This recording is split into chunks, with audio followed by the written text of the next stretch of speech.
There are a lot of people today ang nabubuhay pero hindi nila alam kung ano yung purpose nila.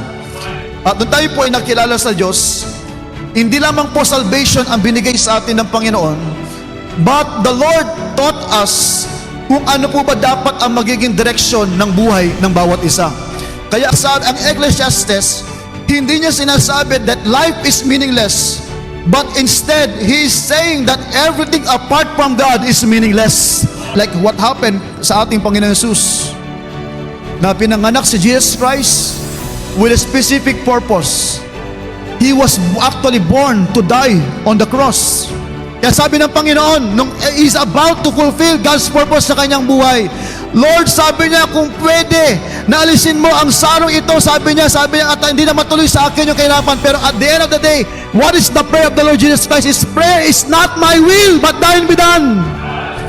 It's not always easy to fulfill God's purpose, sapagkat may mga pagkakataon, in order for you to fulfill God's purpose, is you have to deny your own purpose. You have to deny your own will sa buhay mo. But willing to say, not my will, but thine be done. Don't just exist.